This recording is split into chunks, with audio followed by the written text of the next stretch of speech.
Hey everyone, welcome back to my channel। CG pre B Ed and pre D El Ed का 8th allotment letter आपका official website पे जारी कर दिया गया था एंड अब आप लोगों का 22 तारीख को एक और मेरिट लिस्ट आने वाला है। उसमें आपको चेक करना है कि आपको कॉलेज अलॉट हुआ ही या नहीं। इसके बाद आप लोगों को शाम के 5 बजे तक ही एडमिशन का टाइमिंग दिया गया है, इसलिए आपको सारे डॉक्यूमेंट को प्रिपेयर रखने हैं। अब देखिए, ऐसे स्टूडेंट जिनको एक बार भी अभी तक कॉलेज अलॉट नहीं हुआ है, केवल उन्हीं स्टूडेंट को जो लास्ट मेरिट लिस्ट आने वाला है उसमें शामिल किया जाएगा। तो आपको क्या करना है, SCERT की ऑफिशियल वेबसाइट में विजिट करके चेक करना है कि आपकी आईडी एक्टिव है या नहीं। अगर आपकी आईडी एक्टिव है तभी आपको नेक्स्ट मेरिट लिस्ट में शामिल किया जाएगा, अदरवाइज आपको नेक्स्ट मेरिट लिस्ट में शामिल नहीं किया जाएगा। इसके साथ ही देखिए, बहुत से स्टूडेंट का कमेंट आ रहा था कि हमने एडमिशन नहीं लिया है तो क्या हमारा जो सीट वैकेंट रहेगा उस बेसिस पे आप लोगों का फिर से काउंसलिंग हो सकता है या नहीं। इसके साथ ही देखिए, कई स्टूडेंट का ये भी कमेंट आ रहा था कि ओपन काउंसलिंग या डायरेक्ट एडमिशन होगा या नहीं। तो इस पर भी हम बात करने वाले हैं, वीडियो को अंत तक जरूर देखिएगा। सबसे पहले देखिए, जिन भी स्टूडेंट को एक बार भी कॉलेज अलॉट नहीं हुआ है, आपको क्या करना है, SCERT की ऑफिशियल वेबसाइट में विजिट करना है। विजिट करने के लिए आपको किसी भी ब्राउजर में लिखकर सर्च कर लेना है CG SCERT। जैसे ही आप CG SCERT लिखकर सर्च करेंगे, आपके सामने SCERT का पेज आ जाएगा। अब आपको इसमें स्क्रॉल करके नीचे की तरफ आ जाना है। सबसे पहले देखिए, एक लिंक प्रोवाइड किया गया है, लिखा हुआ है SCERT Chhattisgarh DElEd online counselling 2020। इस पे आपको क्लिक कर लेना है। जैसे आप क्लिक करेंगे, आपके सामने सर्कुलर ऑर्डर्स का पेज आ गया है। अब आपको इसमें स्क्रॉल करके नीचे की तरफ आ जाना है। सबसे लास्ट में देखिए, एक लिंक प्रोवाइड किया गया है, लिखा हुआ है डीएलएड ऑनलाइन काउंसलिंग 2025-26 हेतु लिंक। इस पे आपको क्लिक कर लेना है। जैसे आप क्लिक करेंगे, आपके सामने प्रोग्राम डिटेल का पेज आ गया है। अब आपको इसमें स्क्रॉल करके नीचे की तरफ आ जाना है। जिसका भी आपको रीचेक करना है, यहाँ से आपको सिलेक्ट करने होंगे। अगर आपको BA BEd या BSc BEd का रीचेक करना है तो इसके सामने लिखा है क्लिक टू लॉगिन, इस पर आपको क्लिक करना है। अगर आपको BEd का रीचेक करना है तो BEd के सामने लिखा है क्लिक टू लॉगिन, इस पर आपको क्लिक करना है। एंड अगर आपको DLED का चेक करना है तो DLED के सामने लिखा है क्लिक टू लॉगिन, इस पर आपको क्लिक करना है।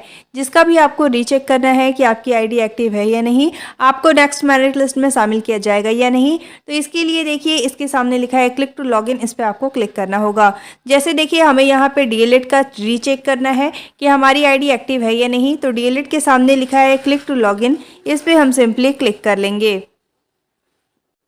अब जैसे ही आप उस पर क्लिक करेंगे, आपके सामने एक न्यू पेज ओपन हो जाएगा। अब आपको इसमें स्क्रॉल करके नीचे की तरफ आ जाना है और यहाँ पे देखिए, लिखा हुआ है एप्लीकेंट लॉगिन। यहाँ पे आपको सारे इन्फॉर्मेशन को फिल करके लॉगिन करना है। साथ ही देखिए, कई स्टूडेंट का कमेंट आ रहा था कि हमें कॉलेज अलॉट नहीं हुआ है और हमारा प्रोफाइल भी लॉगिन नहीं हो रहा है।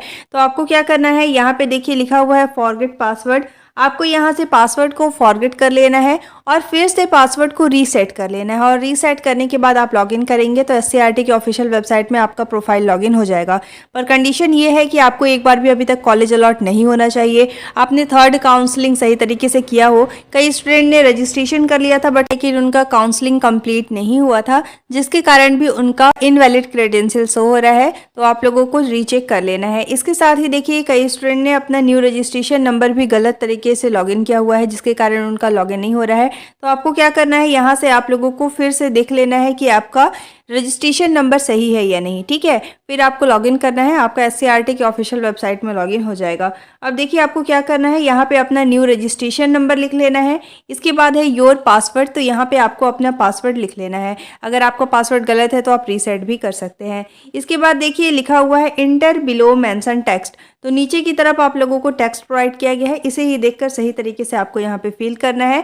फिल करने के बाद यहाँ पे लिखा हुआ है लॉगिन, लॉगिन वाले ऑप्शन पे क्लिक करना है। अगर SCERT की ऑफिशियल वेबसाइट में आपका प्रोफाइल लॉगिन हो जा रहा है तो आपको बिल्कुल निश्चिंत रहना है, आगे की जो मेरिट लिस्ट आने वाले हैं उसमें आपको शामिल किया जाएगा।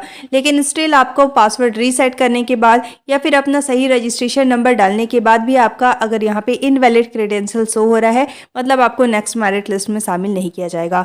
अब सबसे इंपॉर्टेंट थिंग देखिए, बहुत से स्टूडेंट ने एडमिशन नहीं लिया।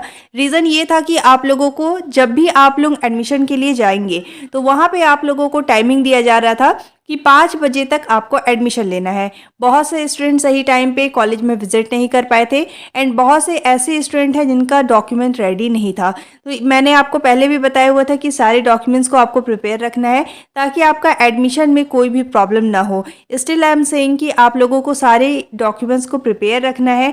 आप लोगों को देखिए अगेन 5 बजे तक ही टाइमिंग दिया जा रहा है। 22 तारीख को आप लोगों का लास्ट मेरिट लिस्ट आने वाला है। शाम के 5 बजे से पहले आपको कॉलेज में विजिट करके एडमिशन लेना होगा। हालांकि ये बहुत ही गलत नियम है क्योंकि इतना इंस्टेंट कोई भी वहाँ पे कॉलेज में विजिट नहीं कर पाता है। कई कॉलेज ऐसे हैं जो बहुत आउटर एरिया में हैं, तो यहाँ से जाने में ही बहुत टाइम लग जाता है। बहुत से स्टूडेंट इस कारण से भी एडमिशन नहीं लिए हैं। तो देखिए आप लोगों को सारे डॉक्यूमेंट्स को प्रिपेयर रखना है। क्या क्या डॉक्यूमेंट लगेगा इस पर मैंने डिटेल में वीडियो बना के चैनल पे शेयर किया हुआ है। डिस्क्रिप्शन में मैं इसका लिंक प्रोवाइड कर दूंगी, आपको देखकर सारे डॉक्यूमेंट्स को प्रिपेयर रखना है। जैसे ही आप लोगों का नाम मेरिट लिस्ट में आएगा आपको सारे डॉक्यूमेंट्स के साथ जाकर विजिट करके कॉलेज में एडमिशन लेना होगा। ठीक है, अगर आप एडमिशन नहीं लेंगे तो आपको काउंसलिंग से बाहर कर दिया जाएगा। देखिए बहुत से स्टूडेंट का ये कमेंट आ रहा था कि हमने एडमिशन नहीं लिया तो हमारा सीट वैकेंट रहेगा या नहीं। तो देखिए जितने भी, मान लीजिए आपका जो 8th मेरिट लिस्ट आया था, अगर आपने इसमें एडमिशन नहीं लिया, उस बेसिस पे जितने भी सीट उस कॉलेज में अवेलेबल होंगे उस बेसिस पे आप लोगों का लास्ट मेरिट लिस्ट निकाला जाएगा। और इसमें जो भी स्टूडेंट एडमिशन नहीं लेंगे, अगर इसके बाद भी आपके वैकेंट सीट रह जाते हैं तो हो सकता है कि अलग से आपका नोटिफिकेशन आए, ये काउंसलिंग हो सकता है या नहीं, फिर से न्यू रजिस्ट्रेशन हो सकता है या नहीं। तो देखिए थर्ड काउंसलिंग का जो आप लोगों का लास्ट मेरिट लिस्ट आया था उसमें आप लोगों का क्लियरली मेंशन किया गया था कि यहाँ से काउंसलिंग जो है वो आपका कंप्लीट हो जाएगा। ठीक है, लेकिन आप लोगों का फिर से अभी मेरिट लिस्ट आ रहा है क्योंकि वैकेंट सीट रह गए थे। अगर इसके बाद भी वैकेंट सीट रह जाएंगे तो बहुत ही कम चांसेस है कि आप लोगों का अलग से मेरिट लिस्ट आएगा, क्योंकि देखिए यहाँ से आप लोगों का एग्ज़ाम अब आने वाला है और एग्ज़ाम भी बहुत ज़्यादा डिले हो जाएगा। तो आप लोगों का आगे का क्या प्रोसेस रहेगा इसके लिए हो सकता है कि SCRT की तरफ से आपका नोटिफिकेशन आए, तभी आप लोगों का क्लियर होगा। अदरवाइज आप लोगों का जो 22 तारीख को मेरिट लिस्ट आने वाला है उसमें सारे जितने भी वैकेंट सीट रहेंगे उसके लिए आप लोगों का लिस्ट निकाल दिया जाएगा और इसके बाद भी वैकेंट सीट रहेंगे तो SCRT की तरफ से आप लोगों को बताया जाएगा कि आगे का क्या प्रोसेस होने वाला है। ठीक है, तो जितने भी स्टूडेंट कमेंट कर रहे हैं आपको वेट कर लेना है। अगर आगे का कोई भी प्रोसेस होता है तो आपको मेरे चैनल के माध्यम से अपडेट कर दिया जाएगा कि आगे का क्या प्रोसेस होने वाला है। ठीक है, तो 22 तारीख को आप लोगों का लास्ट मेरिट लिस्ट आने वाला है। जिन भी स्टूडेंट का नाम आएगा आपको अलॉटमेंट लेटर के साथ सारे डॉक्यूमेंट्स को लेकर जाने होंगे। वहाँ पे आपका डॉक्यूमेंट वेरिफिकेशन होगा, इसके बाद वहाँ पे आपको एडमिशन दिया जाएगा। ठीक है, अगर आप एडमिशन नहीं लेंगे तो आपको काउंसलिंग से बाहर कर दिया जाएगा। इस बार आप लोगों को जो भी अलॉटमेंट लेटर आ रहा है उसको आपको एक्सेप्ट करके जाके एडमिशन लेना होगा, अदरवाइज फिर आप लोगों को काउंसलिंग से बाहर कर दिया जाएगा और फिर आप लोग काउंसलिंग में पार्टिसिपेट नहीं कर पाएंगे। ठीक है, यहाँ पे आप लोगों का क्लियरली मेंशन किया गया है। और सबसे ज़्यादा इंपॉर्टेंट ये है कि अभी मैंने प्रोसेस बताया आपको कि किस तरीके से आपको रीचेक करना है कि आपकी ID एक्टिव है या नहीं। अगर आपकी ID एक्टिव नहीं है तो आप लोगों को नेक्स्ट मेरिट लिस्ट में शामिल नहीं किया जाएगा। ठीक है, और देखिए बहुत से स्टूडेंट का ये भी कमेंट आ रहा था कि ओपन काउंसलिंग हो सकता है या नहीं। तो इसके लिए भी अगर आपका ओपन काउंसलिंग भी होगा तो भी SCRT की तरफ से नोटिफिकेशन आएगा तो ही आप लोगों का क्लियर होगा। अभी आप लोग सभी वेट कीजिए, अगर नोटिफिकेशन आता है तो वेल एंड गुड, मैं आप लोगों को अपडेट कर दूंगी। और अगर आगे आप लोगों का कोई भी प्रोसेस नहीं होगा तो आपको नेक्स्ट ईयर की प्रिपरेशन करनी होगी, एंट्रेंस एग्जामिनेशन देना होगा। इसके बाद आप काउंसलिंग करा के अच्छे नंबर अगर आप लाते हैं तो आप गवर्नमेंट कॉलेज या प्राइवेट कॉलेज में एडमिशन ले सकते हैं। साथ ही देखिए जितने भी स्टूडेंट को काउंसलिंग से बाहर कर दिया गया है आप चाहे तो प्रिपरेशन स्टार्ट कर सकते हैं। देखिए अभी जो मेरिट लिस्ट आ रहा है उसका आप लोगों को कट ऑफ लिस्ट या वैकेंट लिस्ट कुछ भी जारी नहीं किया जा रहा है। सो ये पता करना बहुत मुश्किल है कि आपकी कैटेगरी के लिए उस कॉलेज में वैकेंट सीट है या नहीं। अगर आपको वैकेंट लिस्ट या फिर आप लोगों को कट ऑफ लिस्ट पता करना है तो आपको उस कॉलेज में विजिट करना होगा। आपने प्रेफरेंस में जितने भी कॉलेज को सिलेक्ट किया है आप वहाँ कॉन्टैक्ट के थ्रू पता कर सकते हैं कि आपकी कैटेगरी के लिए उस कॉलेज में वैकेंट सीट है या नहीं, साथ ही उस कॉलेज में आपकी कैटेगरी के लिए कितना कट ऑफ गया हुआ है। ठीक है, वहाँ से आप पता कर सकते हैं। SCRT की तरफ से आप लोगों का cut off list, vacant list जारी नहीं किया जा रहा है। साथ ही देखिए कई स्टूडेंट ये भी क्वेश्चन कर रहे थे कि आप लोगों ने जो कॉलेज सिलेक्ट किया है अगर उस कॉलेज में सारे सीट फुल हो गए हैं तो क्या हमें अलग से दूसरे कॉलेज में एडमिशन मिलेगा या नहीं। तो ऐसा नहीं होता है, जितने भी कॉलेज आपने प्रेफरेंस में सिलेक्ट किया हुआ है केवल उसी कॉलेज में आपका नाम आएगा।